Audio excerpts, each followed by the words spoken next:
তিনি এই জায়গাটায় এই একটি প্রকল্প তৈরি করেন, যে প্রকল্প আজকের যে ঘটনাটি এটা অত্যন্ত দুঃখজনক এবং মর্মান্তিক।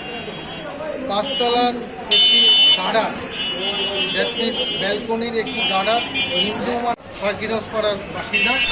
আমরা এই রাবু মিয়াকে বারবার বলেছি যে এলাকার চারিপাশে আমাদের শিক্ষা প্রতিষ্ঠান আছে, এখানে অনেক ছাত্রছাত্রী এই জায়গায় পড়তে আসে, আমাদের এলাকার নাগরিকরা চলাফেরা করে, কিন্তু কোনো সিকিউরিটির কোনো ব্যবস্থা নেই। এবং বড় বড় মালপত্র 20 টাকা 24 টাকার গাড়ি আছে, যেটা আমাদের রাস্তার অনেক ক্ষতি হয়। তাদেরকে বললেও আমাদেরকে সিদ্ধান্ত নেয়। আমরা এলাকাবাসীর প্রতিকার চাই এবং বর্তমান যে গার্ডারগুলো আছে এইগুলো নিষ্কাশন করে পুনরায় ভালোভাবে করুন, এটা আমাদের প্রত্যাশা। ধন্যবাদ।